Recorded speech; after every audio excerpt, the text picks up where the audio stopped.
Star Wars is at a crossroads right now, and there's a lot of talk regarding the direction it's heading in. Will I see you again? Perhaps. With the recent comments made regarding the future of the franchise by Giancarlo Esposito, Long live the Empire! it's time we turned our attentions to the plan for Star Wars moving forward. As we approach another TV show and the return of movies, there's a lot of clues hidden in what's already been and gone, whilst there's almost certainly many more still to come on the horizon. This is the way. Before we jump in, don't forget to leave a thumbs up on the video if you enjoy it, and make sure you subscribe to the channel if you want to catch more Star Wars videos just like this one. Now, with all that out of the way, let's get into the Star Wars plan and the clear path forward. What I seek is the beginning, so I may finally bring this cycle to an end. It's no secret that Star Wars as a franchise has undergone huge changes since the Disney acquisition back in 2012. Not only did we see the man responsible for starting it all, George Lucas, step away entirely to work on private, experimental movies the public would never see, whilst also focusing on opening a museum, we saw a whopping 5 new Star Wars movies be released in the span of 4 years. Now, for context, that's only 1 movie shy of what George Lucas created in almost 3 decades. Upon the conclusion of the sequel trilogy, Star Wars then ventured further into streaming with the introduction of their live-action TV shows, starting with The Mandalorian. And it's safe to say since then, the Disney Plus shows have taken over, from exploring the galaxy in the post-Return of the Jedi era, with shows like Mando, The Book of Boba Fett and Ahsoka, where we were introduced to a host of new characters like Din and Grogu, whilst we also caught up with those that really made Star Wars what it is today, like Luke and Anakin. I'm here to finish your training. We're also seeing the introduction of characters from animation, such as Ahsoka and Grand Admiral Thrawn. But then, of course, whilst all of this is going on, they're also releasing other shows set outside this point in the timeline, like The Acolyte, set way back before The Phantom Menace, and the Obi-Wan Kenobi show along with Andor, both of which were set during the height of the Empire. Now, there's not many people better positioned to give their thoughts on Star Wars and its vision for the future than Giancarlo Esposito himself, who portrayed the main villain Moff Gideon in all 3 seasons of The Mandalorian, easily their most successful TV show of all time.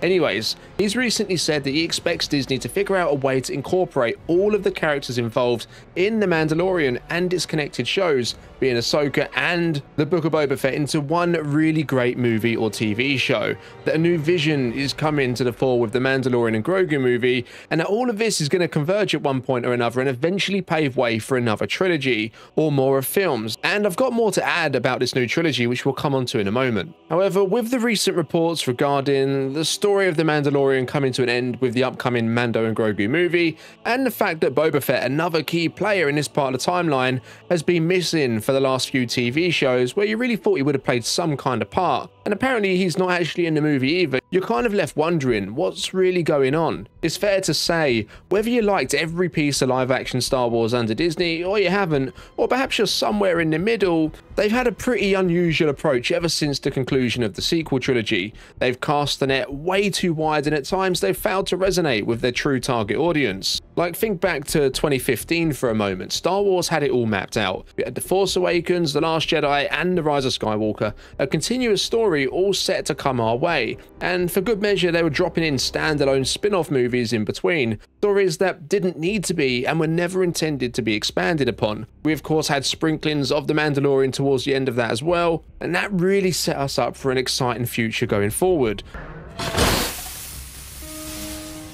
But from where we are now to where we was back then, it couldn't be any more different. Now, we know we've got the Skeleton Crew show releasing this December, which looks great, and I'm really looking forward to having Star Wars back around the holidays. And then there's Andor coming in 2025, apparently early on in the year, but that is subject to change. There is one way out. We've also got Ahsoka Season 2 somewhere in the pipeline as well, at this stage likely to be released at the back end of 2026. Apparently this one's going to be filming once shooting for the Mando and Grogu movies finished. Now, talking of movies, this is a real focus point right now, not just in fan conversations, but also behind the scenes at Lucasfilm as well.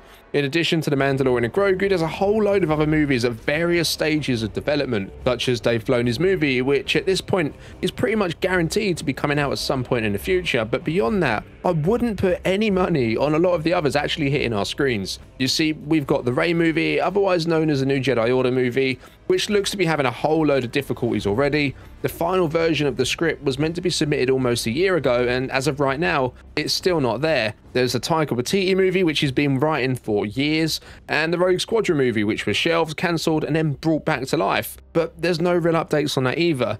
Now, one movie that I'm really optimistic for, and is one of the more likely ones to come out, is the Dawn of the Jedi movie by James Mangold. The only thing about this is he must be writing it in a library because there's no noise around it whatsoever, which I guess could actually be a positive. So taking a step back, looking at what we've got planned for the most part, it's very similar to what they've been doing with the Disney Plus shows. In fact, they're all over the place, from Dawn of the Jedi right back at the beginning of the Jedi, all the way to past episode 9. The only real cohesive story being told there, and cohesion has played a big part in allowing Star Wars to expand and stand the test of time as it has, is the stuff being done by Jon Favreau and Dave Filoni, which Skeleton Crew also ties into as well, with everything else just being scattered across the timeline. So right now, we're in a time where, unlike with the original trilogy, the prequels, or even the sequels, there isn't a clear direction of one cohesive story starting in one movie and finishing in another. They're yet to put forward a real trilogy concept, which of course is what Star Wars is known and loved for. Now, talking of potential trilogies, the idea of the Mandalorian and Grogu movie being their first adventure onto the big screen, but also being their last, while you can't rule it out entirely,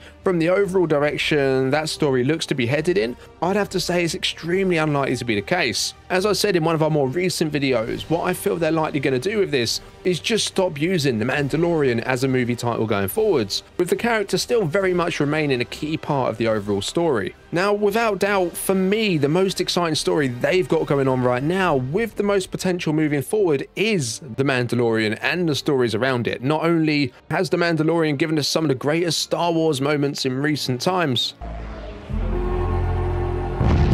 but I'd also go as far to say some of the best parts around The Mandalorian didn't actually happen in the show, and a lot of it I feel is still on its way, with Thrawn's return in Ahsoka paving the way for the story of another war taking place across the galaxy between the Republic and the Empire. This is the big event after Return of the Jedi, and by all accounts, if it does well, which I think it will, then they're going to make a trilogy out of it, which actually closely aligns with what Giancarlo's recently said. It doesn't look like this is actually going to begin with the Mandalorian and Grogu movie either. Yeah, that's really going to get the ball rolling on the big screen after years of being away from it, but then after that we've got Ahsoka Season 2, and then it's likely the Dave Filoni movie, which is also being called the Heir to the Empire movie, pulling from that line spoken in Ahsoka. Thrawn's return as heir to the Empire. But it also comes from the original Thrawn trilogy of novels released in the 90s, Heir to the Empire, Dark Force Rising, and The Last Command. So my hope for this is that each of these books gets its own live-action retelling. Let me tell you, they are fantastic reads. If you haven't already, you should definitely check them out before the movies return. Now, if they choose to go down this road, which right now it looks like they will, not only does this set us up long into the future for some really cool movies and a lot more stories to be told, once again giving us a clear structure for the following 5 or so years, but it also comes with the opportunity to give the fans what they've always wanted, but didn't get from the sequels. And to be honest, a Thrawn trilogy set after Return of the Jedi would be technically a new sequel trilogy, with us likely getting a younger, more active Luke fighting against the Imperial remnants,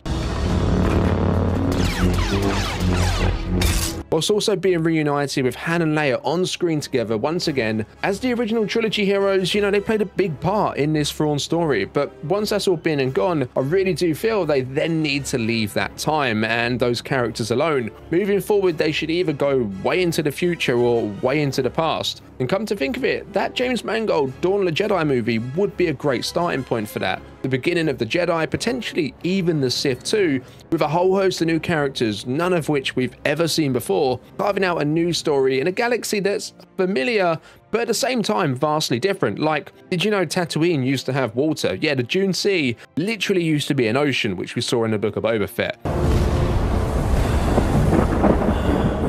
One of the best things the sequel trilogy introduced, which could go on to shape so many stories, whether they be thousands of years in the past or in thousands of years' time, are actually the sacred Jedi texts. They could play a part in the Dawn of the Jedi movie, or even help re-establish the Jedi Order long off into the future, perhaps during a time where the religion has mostly been forgotten. So yeah, Giancarlo Esposito with his comments, and they are really coming from someone who is on the inside, they line up with what we've heard previously. There's been talk for years of The Mandalorian and the shows surrounding it capping off with a big cinematic event, although a lot of people have been thinking that's going to be the Mando movie, that doesn't seem to be the case. Rather, the Mando movie is really going to be its own thing, and then the big story connects and it all together looks to be taking place afterwards in a trilogy. There's no doubt about it. The solid structure Star Wars once had released in, whether it was the originals, the prequels, or the sequels, has been sorely missing of late. And it's really seemed like they're not really too sure themselves what direction they're meant to be going in following the conclusion of the Skywalker saga. Should they focus on the High Republic, somewhere between episodes 3 and 4,